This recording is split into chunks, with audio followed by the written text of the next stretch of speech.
Thank you, Mr. Chairman. And I cannot resist getting back to the issue of energy.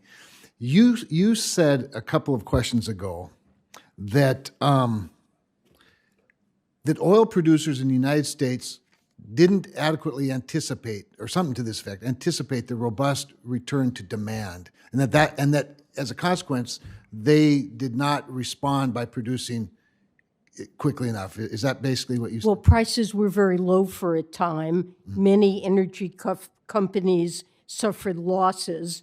I think they were gun shy about putting themselves in a similar position, and so they cut production and investment, and were probably surprised to see the rapid recovery and run-up in oil prices that resulted. Since that time, though, there has been a run-up in oil price. I don't necessarily agree with your assessment of the situation there, but giving you the benefit of the doubt, let me tell you what else they respond to. They respond to chilling market signals being sent by this administration every single day. And this hearing is a pretty good example of it. When I look at FSOC action on climate-related financial risks, it is one message after another after another. Do not produce more oil in the United States of America. You've got John Kerry running around the world saying, don't buy ours, buy somebody else's.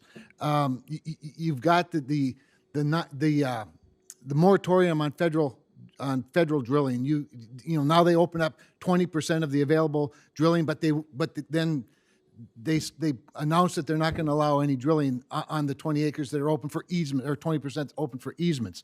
But FSOC itself, including the SEC evaluating these disclosure rules, these are chilling messages. The Fed, with its two committees to better understand climate risks and incorporate committees into supervision of financial firms, even the Department of Defense, as we evaluate the National Defense Authorization Act, the President's budget, 5 times in his opening statement to the Armed Services Committee, Secretary of Defense Lloyd Austin used the word climate change 5 times. 5 times. Well, there's a war being fought in Europe where energy has been weaponized, where this administration itself has helped weaponize oil. And you know what else?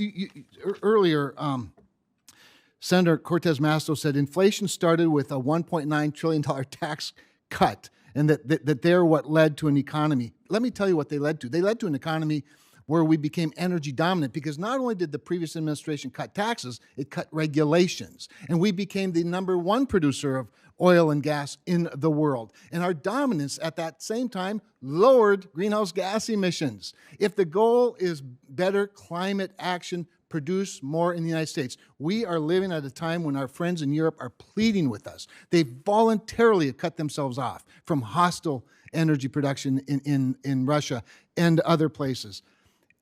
This administration went to Venezuela for help.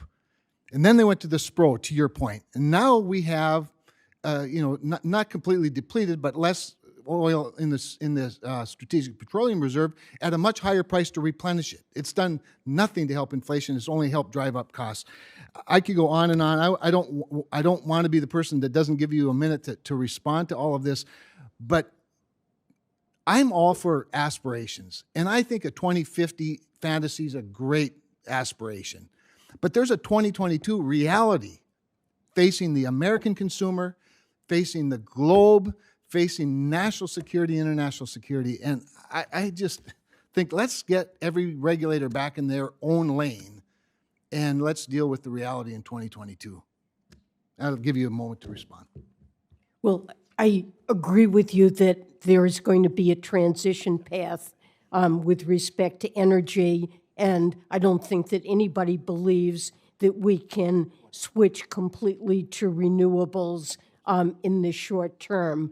But the current situation certainly emphasizes the need for energy production now from fossil fuels. It should remind us, especially coupled with the increasingly dire predictions of scientists, that our grandchildren won't be able to have an inhabitable planet if we don't address the risks associated with climate change. We should not lose our focus on the need to transition as rapidly as possible to a path in which fossil fuels play a much less important role. And financial institutions themselves have recognized this.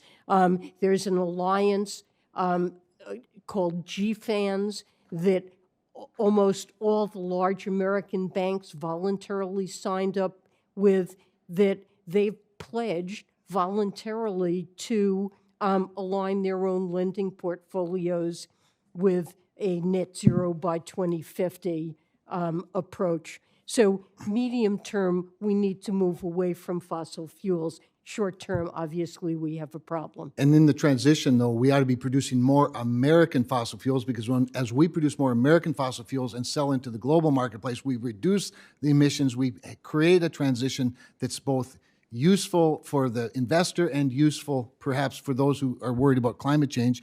And I've gone over my time. Appreciate. Thank you, Senator Cramer. Thank you, Mr.